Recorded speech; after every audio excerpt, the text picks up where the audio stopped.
Korupcija, მაინინგი, არაკომპეტენტურობა, დამოკიდებულება რუსეთზე ეს ფაქტორები ისმის, როდესაც საუბრობთ ელექტროსისტემაზე.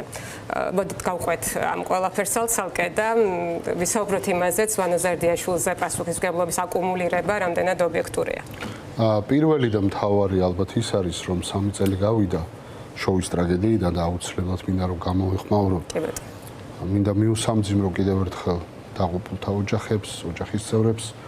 და ეს არის ტრაგედია, რომლის არიდებაც შესაძლებელი იყო, რომლის ადამიანური მსხვერპლის მინიმალიზება შესაძლებელი იყო. არსებობდა აუდიტის დასკვნა 2020 წელს, რომელიც ამბობდა, რომ ამ ხეობაში საჭირო იყო ადრეული გაფრთხილების სისტემის მონტაჟი.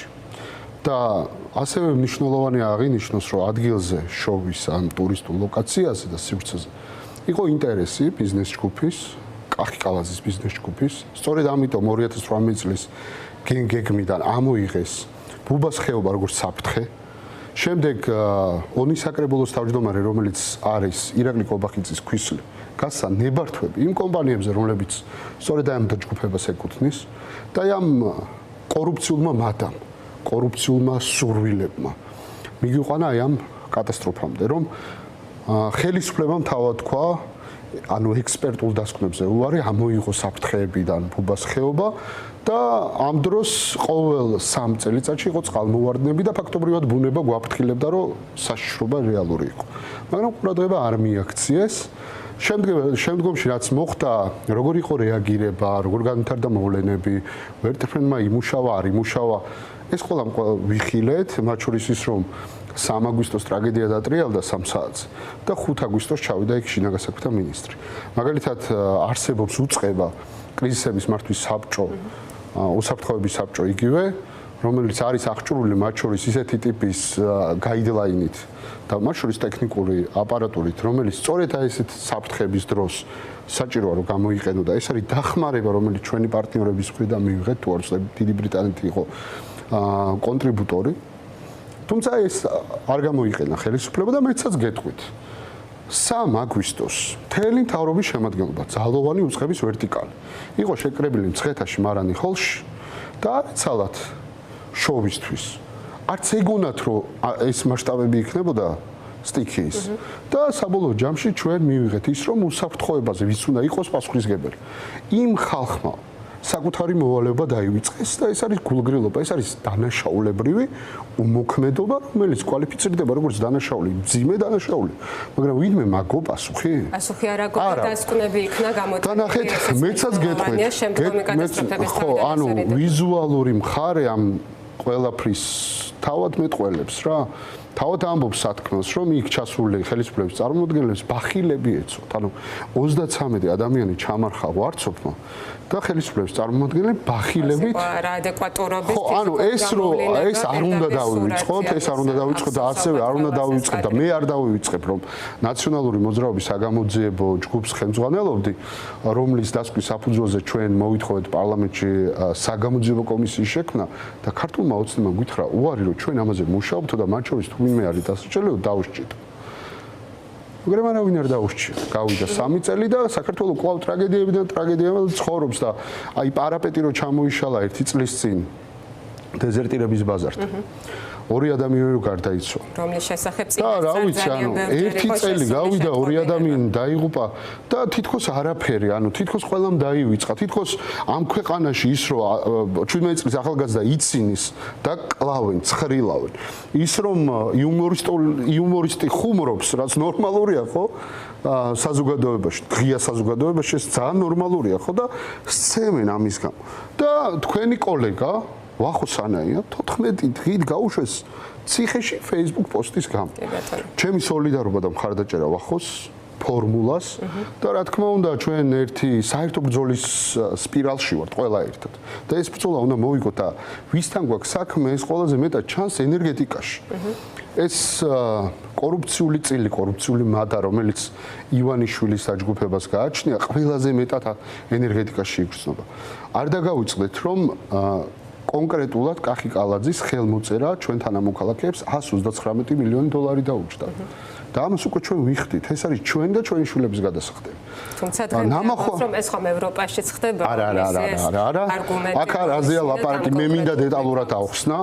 არსებობდა შეთანხმება წინა ხელისუფლების სადისტრიბუციო კომპანიასთან, ინტერაუსთან, რომელსაც უნდა განეხორციელებინა ინვესტიციები, ქონა ვალდებულებები და ვალდებულებები კალათზე მოუხსნა მხოლოდ და მხოლოდ იმის გამო. თავისი ტყუილი დაპირება. ნაწილობრივ მაინც შეესრულებინა.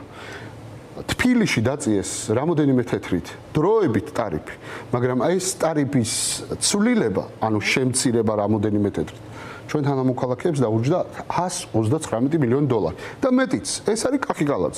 გადავიდეთ ირაკლი ღარიბაშვილს, რომლის მისი ორკესტრი, მისი ჩართულობა, მასთან დაკავშირებული ადამიანები, მათ შორის გახარიასაც აქვს ეს ტვირთი და ვერ მოიხსნეს. ნამახვანის ჩავარდნა. ეს არის სადღაც 1.2 მილიარდამდე ლარი, რომელიც არის ჩვენი გადასახდელი. ხო და რაზე უნდა ვილაპარაკო? მხოლოდ ეს არის საკმარისი, გავიგოთ, რასთან გვაქვს საქმე გვაქვს არა მხოლოდ გულგრილობასთან, არა მხოლოდ დაუდევრობასთან. ეს არის კორუფციული ინტერესების გამო მომხდარი ამბები, იმიტომ რომ ყველგან რაც კი ჰესი აშენდა, ყველგან აქვს თავიანთი წილები. და როდესაც ეს ქვეყანა გათავისუფლდება ივანიშვილის კლანისგან და ჩატარდება ღია გამჭვირვალე გამოძიება და ქვეყანაში როდესაც იქნება კანონის უზენაესობა, ცხადია მათი წილების გამოჩნდება და ყველა გავიგებთ დენის ტარიფი რომ მოდის, რამდენი იყო ქართული ოცნების წილი. ხა მე შემიძლია გითხრათ, როდესაც თქვენთან მოდის თვის ბოლოს ელექტროენერგიის ქვითარი, 33%-იანი ნამატი, რაც რამოდენიმე თვეა. 4 თვეა თუ დაახლოებით. კი, ზამთარში ეს ძალიან დიდი ტვირთი იქნება. ჩვენი თანამოქალაქეების. ეს არის ივანიშვილის ბიტკოინების ფასი. ეს არის ივანიშვილის ბიტკოინების ფასი, რომელმაც ჯერ თავისუფალი ინდუსტრიული ზონის სტატუსი მისცა გლდანის ბიტფურს, შემდეგ თანაინვესტირების ფონდთან ერთად დაიწყო პროექტი ბაჩიაშვილთან ერთად. გვეუბნებიან, ეს იყო ბაჩიაშვილის პროექტი. და ყველა ასე ამბობდა და საბოლოოდ სასამართლოთი დადასტურდა, რომ ეს ყველაფერი თურმე ივანიშვილს ეკუთვნოდა. ბიტფურს კი ელექტროენერგია ჰქონდა ჯერ როგორც ამბობენ 3 თეთრად, შემდეგ 8.8 თეთრად. როცა ბიზნეს 32 თეთრად ჰქონდა ელექტროენერგია, ხოლო ჩვენ თანამოქალაქეებს მომხმარებელს ფიზიკურ პირებს ჰქონდათ 24 თეთრად. ანუ რა გამოდის ივანიშვილმა, რომელმაც დაპირება გასცა, რომ გადასახადებს შეამცირებდა. კი, თავისთვის შეიმცირა, გაინახევრა. მეტიც ნახატებზე, ოქროზოდებზე, ფულზე მოიხსნა, გაინულა. ეხლა ტემუდა რო გამოიწერს ვიღაცა, იმაში იხდის ფულს. მაგრამ ივანიშვილი ამ მუზარ-მაზარ ქონებაში ლარსაც არ იხდის. და ეს ყველაფერი ვისი გადასახდელია? ანუ მისი ბიტკოინების ფას ვინ იხდის? ჩვენი თანამოქალაქეები.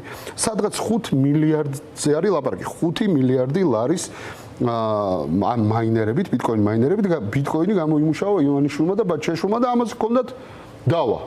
და ბოლოს რა მივიღეთ, ხო? ბოლოს დაალაგდა. ეს თავიდან ბოლომდე კრიმინალური შეთანხმება შეუძლებელია. სახელმწიფომ რა მიიღო ამ ყველაფრიდან? არაფერი. ანუ მაინერების ქსელი რო არის ამ ქვეყანაში, ერთი კაციც რო არ არის დასაქმებული და ეხლა რო რაღაცა მასკარადი რო დაგვიდგეს, რომ სვანეთშიო. სვანეთშიო, სიგიჟე რა. როგორ ხალხს ატყუებენ, არ ვიცი, სიგიჟეა სამფაზიანი სადენი შედის იქ, სადაც არის მაინერი. ანუ მარტივია გახვიდე და ნახავ ვის აქვს მაინერი დადგმული სახლში. ძალიან მარტივია. გამოძიებაც არ ჭირდება ამას, მაგრამ როგორი სპექტაკლი დადგეს რაღაც ჟანგიანი მაინერები ამოიღეს თითქოს რაღაცას ებრძვიან. ესენი არაფერს არ ებრძვიან, ებრძვიან მხოლოდ ღარიბაშვილის დაჯგუფებას, ეხა ებრძვიან დინარაძის დაჯგუფებას და დინარაძის დაჯგუფების ჩამოშორების ოპერაცია დაიწყო ზარდიაშვილით. ზარდიაშვილსაც აქვს თავის სოდოები, სასამართლოში ჩააბეტონა მურუცია ჩინჩალაძის კლანი და ცაცვამ, რომელმაც 14 დღით გაუშვა ვახოსანაია ციხეში, ამ კლანის მოყვანილია. ანუ ვანო ზარდიაშვილსაც აქვს თავისი პოლიტიკური ტვირთი და რა თქმა უნდა ის არის პასუხისმგებელი ამ ყველაფერზე, თუმცა რა თქმა უნდა ორჯერ ავარიული ჩაბნელება ვერ იქნება ზარდიაშვილის კისერზე. ჯოხის გადატეხვა ზარდიაშვილზე არის იმდენად პრიმიტიული მოვლენა. იმდენად პრიმიტიული მოვლენა, რომ ეხლა ვისმენდი პოლიტიკურ განცხადებებს და მეცინება პასუხისმგებლობა ამ ქვეყანაში სემიქვს აქვს სატარიფო პოლიტიკაზე და რო გვიძვირებდა ელექტროენერგიას, ჩვენ კი ვიცით, რომ ეს ივანიშვილის ბიტკოინების გამო ხდებოდა, მაგრამ სინამდვილეში გვეუბნებოდნენ, რომ ავარიები არ უნდა მოხდარიყო, ინვესტიცია უნდა განხორციელებულიყო და ფული ამას ჭირდებოდა. ამიტომ გაგვიწვირეს ელექტროენერგია, მაგრამ ეს რისკი რეალობაში მოხდა, ანუ ორჯერ ჩაბნელდა საქართველოს და დავით არმანია ისევ თანამდებობაზე. ანუ ვინც ამბობდა არგუმენტს, რომ თქვენ რომ არ ჩაბნელდეთო, გაგიზდით ელექტროენერგიასო, ის ადამიანი ისევ თანამდებობაზეა და ახლა ჩაბნელებას აბრალებს ზარდიაშვილს. და ამ დროს მოიყვანეს ვარდიაშვილი, ანუ ზარდიაშვილი გაუშვეს, ვარდიაშვილი მოიყვანეს და ამ კორუფციული ორკესტრის დირიჟორი ივანიშვილი ისევ მართავს ამ ქვეყანას. და ვის მოთხოვოთ პასუხი? ანუ პასუხი იმას უნდა მოთხოვოთ კობახიძეს, რომელიც ალიევი რო ჩამოვიდა, ჩვეულებრივ მიმტანად მუშაობდა ივანიშვილთან. ყველა უნახეთ, ხო? ანუ ვის მოთხოვოთ პასუხი თუ არა ივანიშვილს? ვინ არის ამ ყველაფერზე პასუხისგებელი თუ არა ბიძინა ივანიშვილი? პერსპექტივაში რა ელის თუნდაც შესაბამისად ძალიან გავრცელდება. ნახეთ, ყველაზე მთავარი არის გენერაცია. როდის მოხდა დრამატული დეფიციტის, ანუ წარმოშობა საქართველოში? ზოგადად მზარდია მოხმარება მუდამ, მაგრამ არა, ტექნოლოგიის ეპოქაში ეს გარდაუვალია ხა. რაზე ვლაპარაკობ? ჩვენ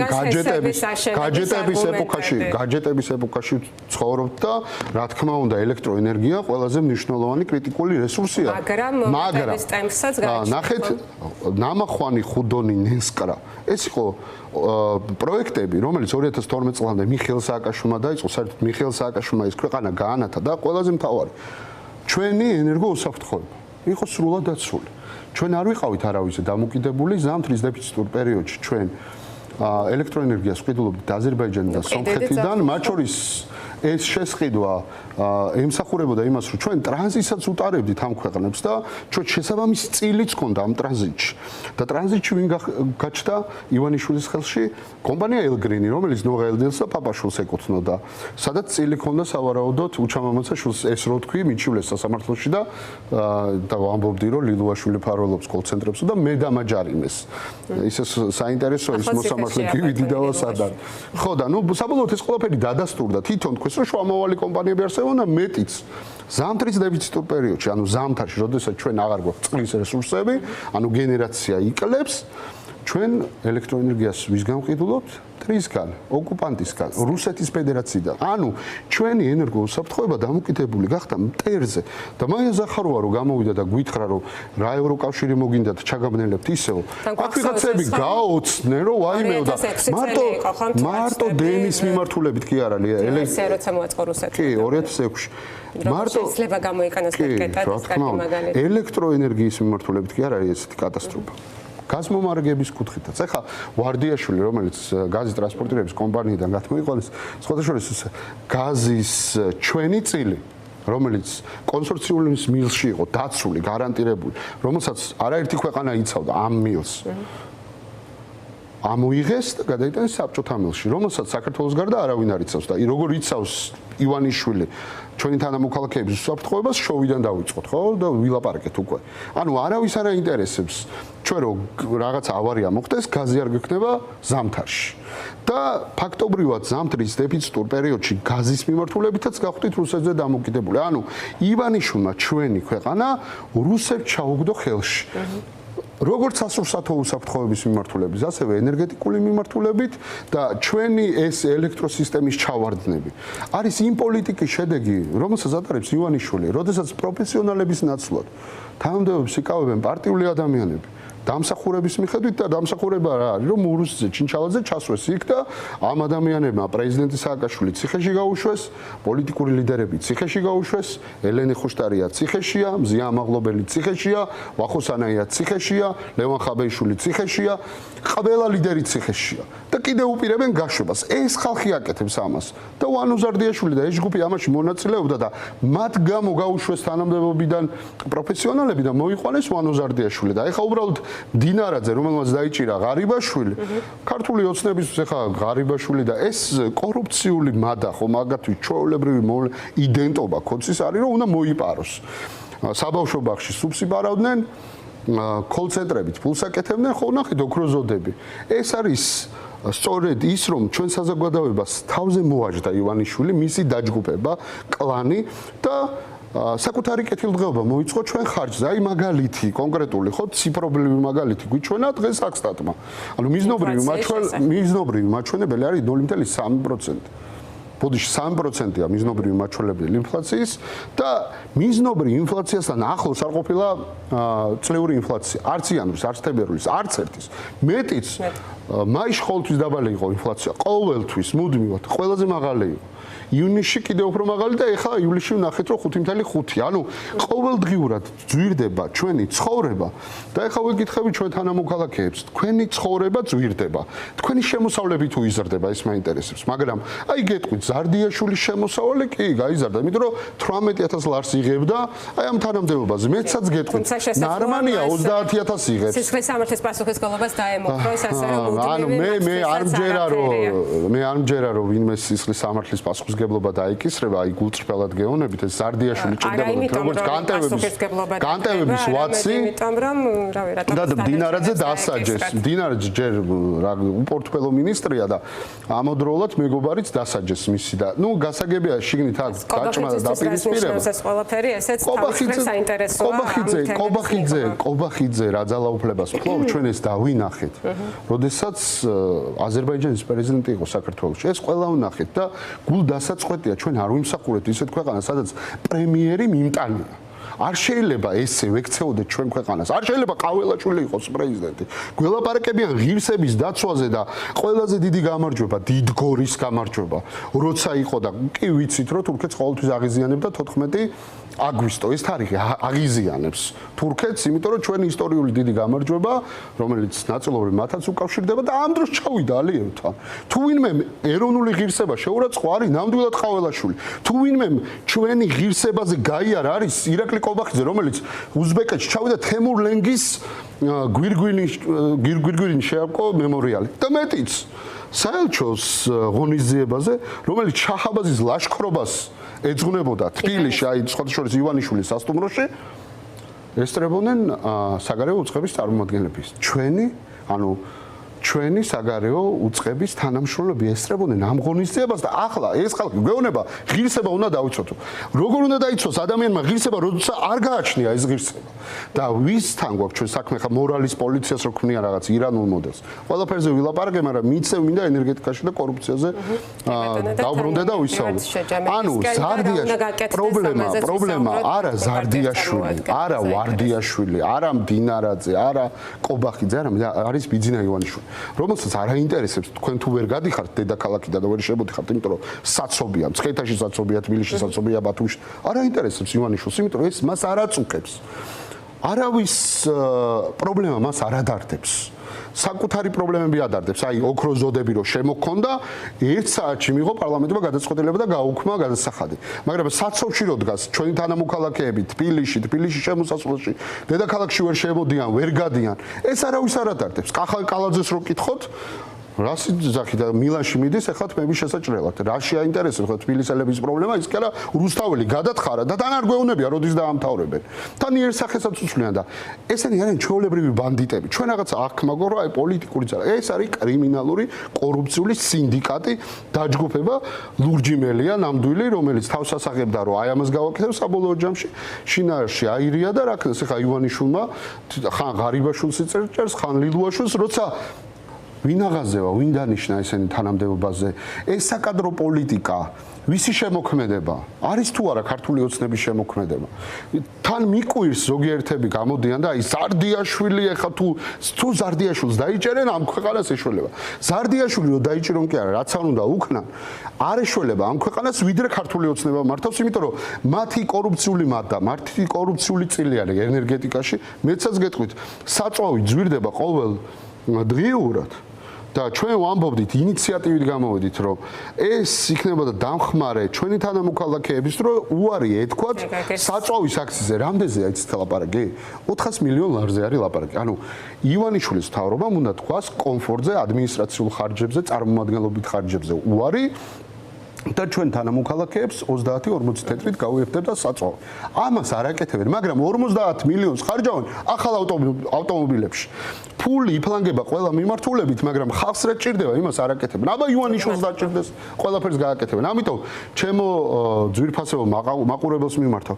როდესაც პრეზიდენტის ციხეშია, ექიმის ციხეშია, ჟურნალისტის ციხეშია, პოეტი ციხეშია, ყველა ფაქტობრივად ვინც ამ ქვეყნის ღირსებისთვის, თავისუფლებისთვის, სამართლიანი გარემოსთვის, კანონის უზენაესობისთვის იბრძვის. ჩვენ უნდა გავუფრთხილდეთ ერთმანეთს ხელი უნდა ჩაუკიდოთ, რომ ეს კრიმინალური რეჟიმი დავასრულოთ ამ ქვეყანაში. ერთიანობის გარეშე ამ კორუფციულ კრიმინალურ დაჯგუფებას ვერ ჩამოვიცილებთ, იმიტომ რომ მათ აქვთ ფული, აქვთ რესურსები და აქვთ დრო, ვიდრე არის უკრაინაში ომი, სარგებლობენ იმით, რომ ყურადღება სამწუხაროდ ჩვენი პარტნიორების მხრიდან ნაკლებია ჩვენი ქვეყანაზე. აი ამით სარგებლობს ივანიშვილი, მაგრამ მე დარწმუნებული ვარ, რომ მისი პატრონი მოსკოვში, ის კი აქ დამარცხდება.